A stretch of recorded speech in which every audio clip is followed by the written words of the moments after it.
I am postulating, John, that's my word today, postulating, that the treasure always has those feelings, like a box that's been covered in dirt for a very long time. And the pearl always feels like it's just a piece of sand agitating an oyster. And the struggle is always there, but worth listening for. Can I hear the voice from above that teaches me and shares with me value? True worth. Not even how I feel about it, but the truth about my worth to this pearl hunter. When I want to sell a car, I've got to determine what that car's worth. I'll probably put it on Craigslist or Auto Trader or something. And if it's a $10,000 car, I hope to get that.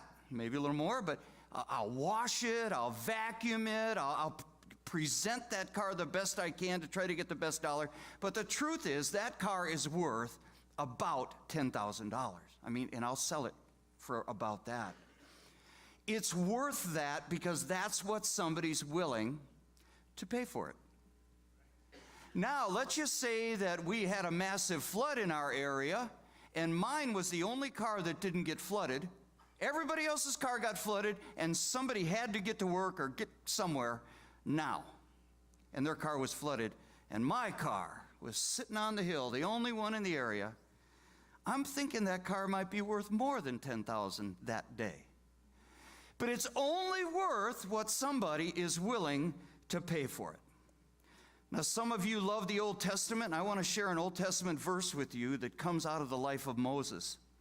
Moses led the people of Israel from bondage under Pharaoh into the wilderness, 40 years wandering around the wilderness, and then brought them to the edge of the promised land, and then anointed and appointed really Joshua to take them in. And before Joshua went in, Moses had some words to say about how to live and how to think about yourself. I obviously can't share all of that with you, but here's just one passage, Deuteronomy 7 and verse 6. This is Moses kind of speaking to Joshua and through him to all the people of Israel. You are a people holy to the Lord your God. God has set you apart.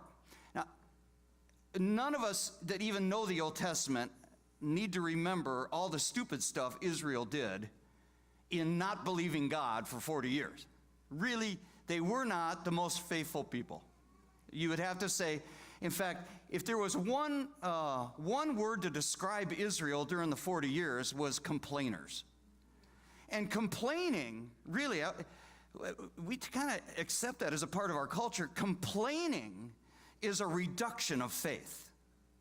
When you complain, you've taken it out of God's hands, put it in your own or somebody else's. So the people of God were struggling to have any sense of faith.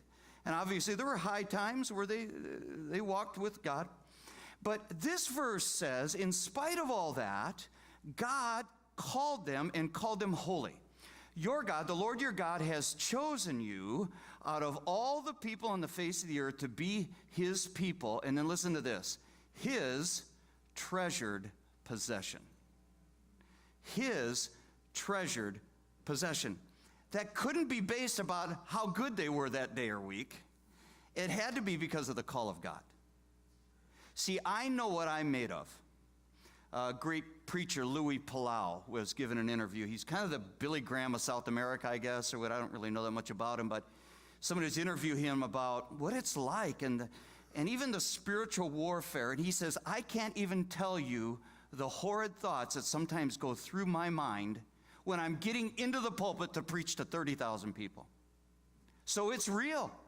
Louis Palau, this godly man, fights thoughts that he has to cast aside so that he can preach a good message. So it can't be your perfection. As much as we want to work out our salvation with fear and trembling, and we want to be our best, and we want to bear fruit for God, it can't be based on that. It is so hard to believe what I'm telling you. But God calls us his treasured possession.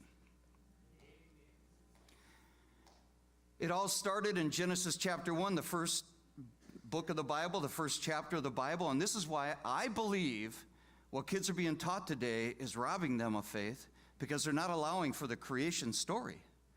You know, they're saying it happened some other way, and I want to scream no, but I won't right now. But I'm saying, when you rob the creation story, you robbed the Bible. You know, right? So who made it if in the beginning God didn't make it? And there's little details you and I can argue about, but either the first line of the first book of the Bible is true or not. In the beginning, God created the heaven and the earth, and he made, as you know, over a period of 6 days, he made everything. And then the apex of his creation was people. And this is what he said.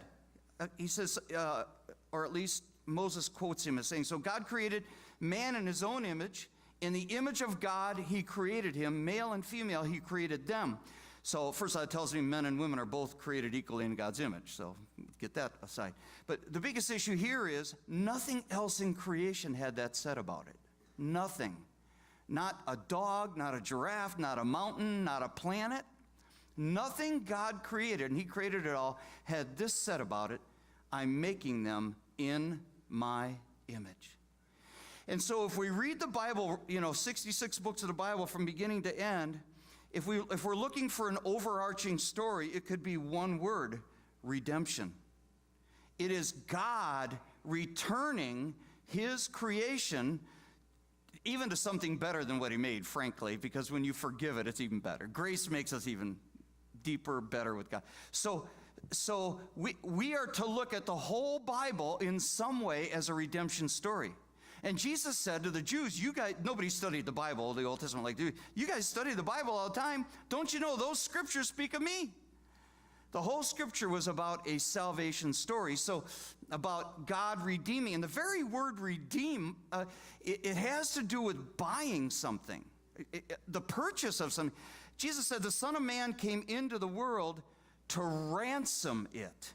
And ransom is a payment for something that's in bondage. So he paid to get a treasure.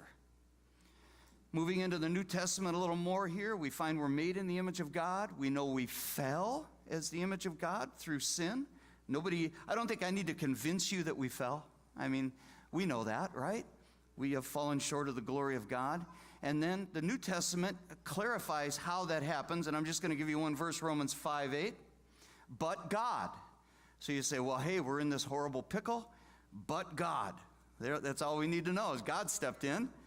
But God demonstrates his own love toward us in that while we're still sinners, Christ died for us.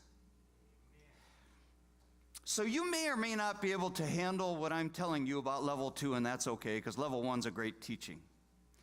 But I think it can do something for you if you start to see your value in God's eyes. Right? It can do something for you. Now, there's 2 little applications I want to make before we kind of wrap up. The first one is, if my level 2 interpretation is true, that we are treasure, that we are the pearl, we've got something to celebrate. Because it's not just about me selling everything I have to follow Jesus, who really, I didn't find him, he found me. Hello? It isn't just about that. I do that, obviously. I don't have much to offer, but he's got it, whatever he wants of it. The reason that we sing and celebrate and we try to show people the greatness of God is because the story's true. You're redeemed only because of him, not because of anything you did. That he was in pursuit of you. That's true whether it applies to these parables or not. Jesus Christ was in pursuit of you, and he gave everything to get you. Everything. What more could Jesus give than what he did on the cross? Could he give any more? No. Him and the Father had never been separated before. The Father's in heaven. The Son is on the cross. And at some moment of that experience, they were separated because Jesus took on our sin. The punishment for our sin, the shame of our sin, the horror of sin. It's like when Moses lifted the pole with the snake on it. That was a symbol of what Christ would become. He would just become the ugliness of our sin on the cross. And somehow, I don't understand it all, but the Father turned away from that. And there had never been a separation between Father and Son. And when he said it's finished, it was finished, and I believe they rejoined in their fellowship. But our sins separated God the Father and God the Son. That's how much he paid. And so like the merchant that found the pearl, like the person that found that probably very dirty-looking treasure, he saw something inside, and he bought it, and it cost him everything. That's what we celebrate. That's our first application today. The second one is, if this is true, if, Mike, you're the pearl and you're the treasure, how should we look at each other? How should we treat one another? What should we see even when one of us begins to walk astray a little bit? Right?